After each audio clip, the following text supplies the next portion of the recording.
Welcome to Real People, Real Voices. I'm your host, James Jackson. I'm your co-host, Pastor Wayne Moore. And we're joined by Dr. David Greene. Welcome to the program. Thank you, Pastor Jackson, Pastor Moore. Good to be with you. Happy to have you. Always good to have you. And also, Curtis Baker's with us with a special announcement. How are you guys doing? Good. Thank you. Good to see you. We're still able to get together via Zoom, but I do want to make a special announcement today. Today marks a historical moment in history. Do you know what day that is? It's our anniversary. Yes. Happy anniversary. And it's probably backwards, but you understand what's going on, right? Oh, it's right. It looks right. It's Yeah, good. looks all right. Okay, great. How many years has it been, Curtis? 4 years ago today, we started this program, and who would have known that 4 years later, we'd be doing what we're doing today via Zoom, out of the studio that we slaved making, and the labor of the desk and the chairs and the cups and everything that we've done. So I'm so excited that I don't know if everybody got the news like I did, hypothetically speaking, but I hear it's a new desk on the way. Is any truth to that? You know, I just thought I'd throw that one out there. Brother Jackson, you caught that one, did you? It is in the making. Yeah, that's great. We're going to have some great, yeah. You know, Well, Dr. Greene has always kind of been with us in the last 4 years here and there. Happy to have him. When he started, when we both started, we didn't have this, did we? No, we didn't. But happy anniversary, Pastor Jackson. Pastor Moore. Thank you. Thank you, man, for being with us on the show. And we want to be sure to thank our sponsors. Dr. Moore, you know, we've got some great sponsors. Fervent Child Care Christian Academy. Yes, and Lee Cosso and Crawley are with us. Al's Modern Clothing and Shoes. And then we have Fervent Prayer Christian Academy. And I also want to commend Fervent Prayer Church out there with our summer jobs program. Yeah. How many students we got this year? Just under 20 this year. I understand. That's how do what you can do with what you got to work with, brother.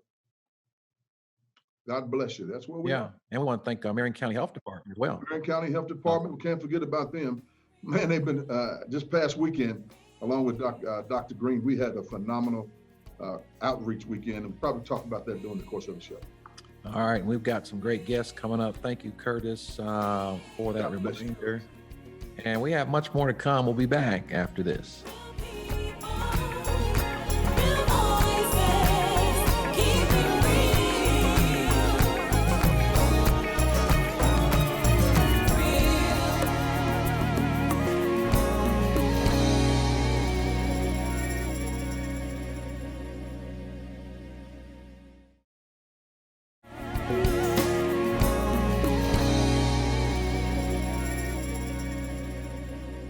Welcome back to Real People, Real Voices. I'm your host, James Jackson. I'm your co-host, Pastor Wayne Moore.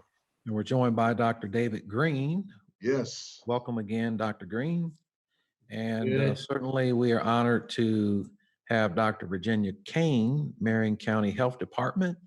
And we want to congratulate you and thank you for the outstanding job in your leadership with regard to taking us through COVID-19. Marion County, it looks like the numbers are still relatively low based on some of the information I've seen, deaths being under 2%, new deaths since last week, and confirmed cases being under 3% since last week. The mitigation seems to be working. Talk to us about where do we go from here? As we understand, the state of Indiana is well into stage 4. What's next for us? So let me just say that the stay-in-place shelter, and I think the fact that we try to follow the science, you know, we look at the evidence-based recommendations, and we've been very cautious in opening up things very slowly to see if we're not having an increased spike in cases. So when we look at our data, our actual number of cases are being reduced. So we are now averaging less than 50 cases a day, which is huge. We really want to get to below less than 20 cases a day. And that's a good low background number to have, but we're not quite there yet. But we're hoping that we will be there by the end of this month based on the rate of decline. We're seeing a substantial decrease in our emergency room visits for COVID-19 symptoms. We're seeing a substantial decrease in our hospitalizations that are related to the COVID-19. And then we look at how many people are actually positive that we are testing. So we've increased our testing, but the percentage of people who are positive related to the COVID-19 is somewhere around about 3 to 4%. And a month ago, we were like around about 26, 28% were positive. So we're definitely trending in the right direction. So we believe that we will be going into a early 5 phase as a result of all of these numbers that we are seeing in place. Dr. Kane, let me say this. I know we have some other questions that Dr. Greene and Dr. Jackson are going to ask. I'm concerned, I think you know me well enough to know when I'm concerned about the school system opening up. And I want us to have some precautionary measures as children are on bus stops, as they ride buses, as they come into the school system. And I am advocating for COVID-19 survival kits to be placed in at least 4,000 to 5,000 backpacks around the city of Indianapolis for these children. And do you think that is a doable thing that could take place, and even expanded if it works? So Reverend Moore, let me just say, I heard that idea from you on this past weekend, and I strongly believe that is a marvelous suggestion because, we have a number of kids that are on free luncheon because of their income that comes into that family. So for us to consider getting these survival kits where we can provide a mask to our children, we can provide hand sanitizers to our children to use during the day, and maybe just just a one-page recommendations about washing your hands frequently. If you're coughing or sneezing, use a tissue, and just those simple little recommendations I think would be huge. So we're going to work on this with you, Reverend Moore, and Reverend Greene and Reverend Jackson. We're going to really work on this. We're going to try to see if we can't find any funding out of the CARE Act that we have, but we're also making contacts with some foundations to see if they would help with us, especially for IPS schools, because we have a larger percentage of kids there that are on free luncheons. But we really need to have it available for everybody in the city, these survival kits. But I just think I was on the phone actually on Sunday morning with Dr.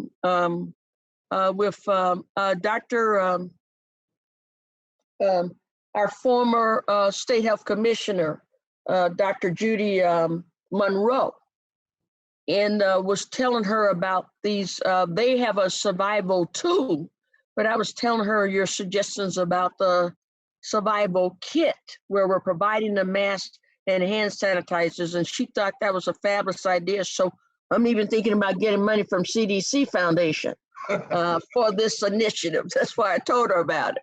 That's right. Dr. Greene and I sit down and talk about it, and we said we better take this to Dr. Kane and try to help our children going to school. And that's all we're talking about, trying to do everybody. But you got to go start where you can get started. Right, exactly. Yeah, Dr. Greene. Thank you, Dr. Kane, for the great work on this. We're excited about moving forward and being able to make a difference in our young people's lives. Quick question for you, though. We're seeing an increase in the number of COVID-19 cases across the country now.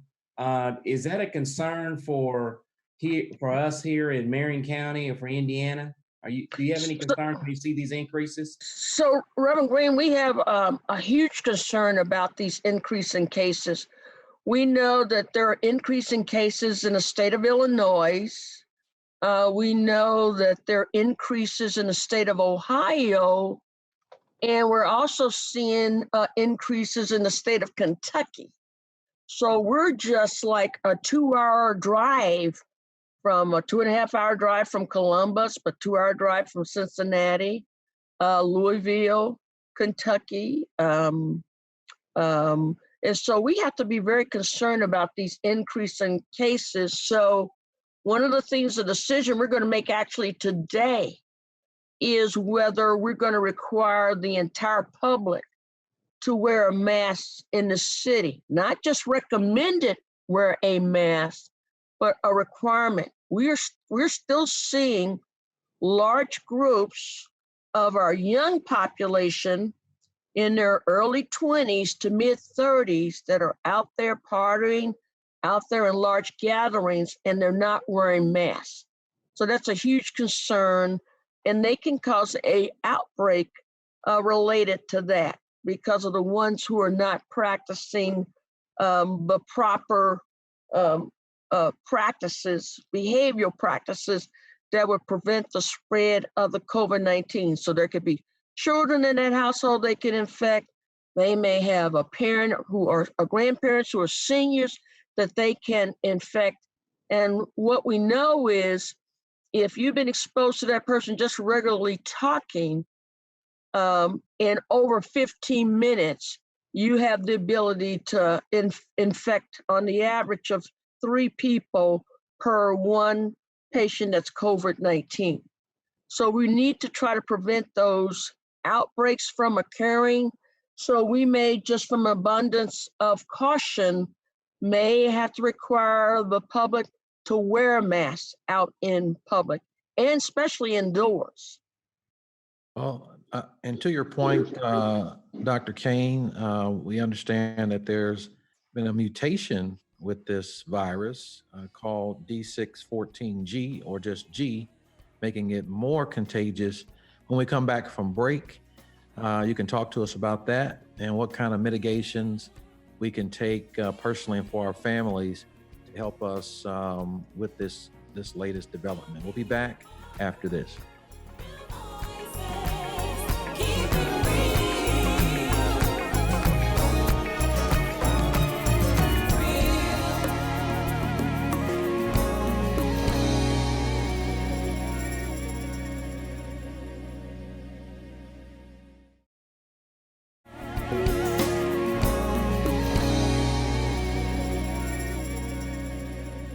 Welcome back to Real People, Real Voices, and we're joined by David Greene, Dr. David Greene on our panel, and also Dr. Virginia Kane.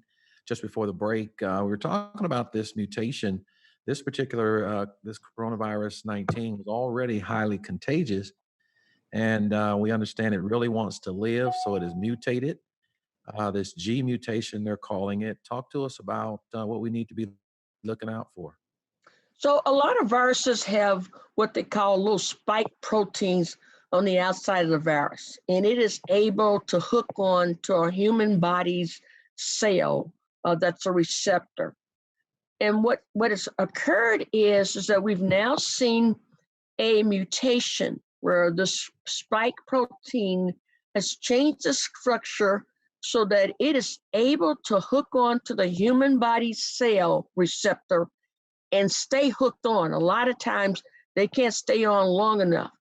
Because of the safety of this hookup now between the virus and a human body's receptor on their human cells, they are able to push in a lot of the virus into the human cells. So we've got now larger quantities of the virus in the cell, making it way more contagious than the current COVID-19 virus that we've been seeing in our communities. And a new laboratory research highlights the fact that maybe as many as 70% of the COVID-19 strains that are currently out there now may have this mutation with the 614 gene located in the virus. And that's scary, because in our upcoming season, and even occurring now, this virus may be infecting more people than normally. Usually one COVID-19 person on the average infects 3 people. So this could go up. Now, the research is not available yet to say how lethal this is. You know, we know that it's more contagious, but also, is it more deadly? So not enough information has come out related to that. They're looking at that, but it's definitely more contagious for sure. And we're not through the first wave. Is that right? So this is currently happening now as part of the first wave. And this is scary because this mutation has happened very, very rapidly. So it tells you that this is a very smart virus. It knows how to adapt and become more lethal on one level because of its contagiousness. Because, you know, we just saw this virus here in March, and we're not even in July yet. And so it's normal, usual to see our influenza virus undergo mutations. That's why we have to design a new influenza vaccine every year. But normally it takes longer than 6 months to see a mutation, which was not the case here. So this makes this virus very, very scary because we don't even know what it'll be like by the time October and November comes along. Wow. Dr. Greene, you have anything? Yeah, can you speak to testing and where we are and what the plans are?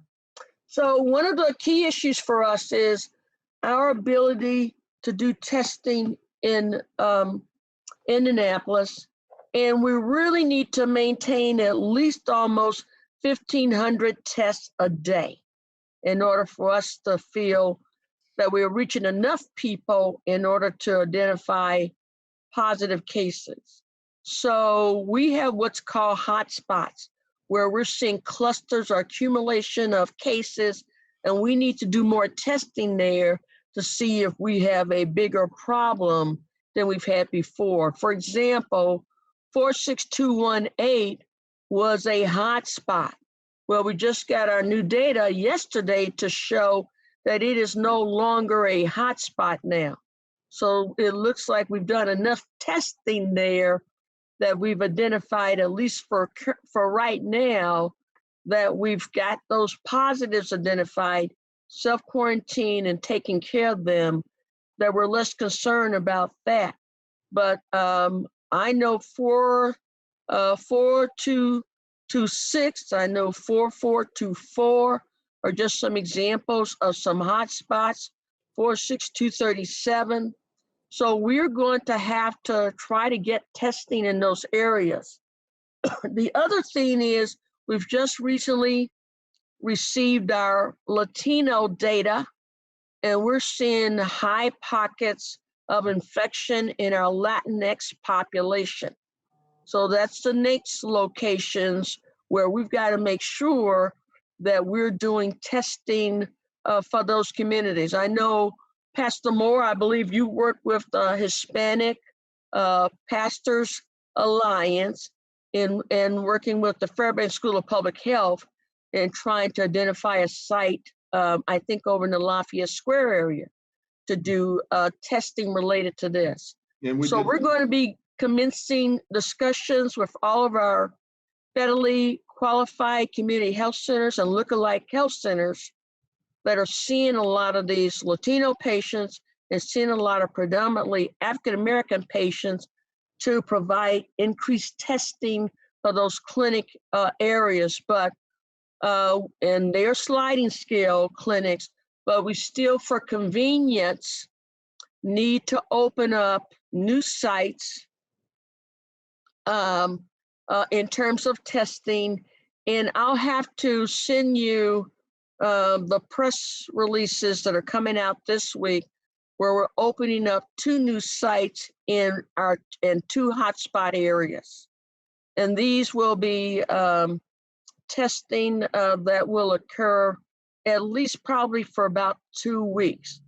But we're going to have to continue in our zip codes that have high African-American, high Latinx, and even we have to think about like our Burmese population. They're having hotspots too, trying to identify maybe some more one-day mobile testing in these areas to make it convenient for people in these zip codes to come get tested. So look to see us do more one-day mobile testing, especially with our faith-based partners.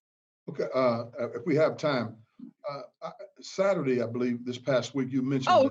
Don't take that away from me, Reverend Moore, because I was going to mention it at the beginning of the session, but let me just say this. Not often do we have the ability to help our vulnerable populations, okay, and who are at higher risk, who may not always have all the resources in order to provide care for them. So I owe a huge debt to Reverend Moore with the Olivet Baptist Missionary Church. And did I get the church name right? Yeah, you did pretty good with it. Go right ahead. Okay, sorry. You know, I haven't gotten any sleep for a long time now. Couple of weeks, couple of months. Greene, the Purpose of Life. I was just going to give Reverend Greene, the Purpose of Life Ministries, Reverend Greene, for helping us serve 1,200 low-income seniors and individuals with disabilities, living in apartments with disabilities, to serve a hot meal, baked chicken, sweet potatoes, green beans, a wheat roll. We needed you to get fruit, so each person got an apple and an orange, and to safeguard themselves in this COVID-19, we gave a free faith cloth mask, plus we gave them a nice size hand sanitizer bottle for the seniors in order to take care of their apartments. Well, thank you for being with us. We'll be back after this.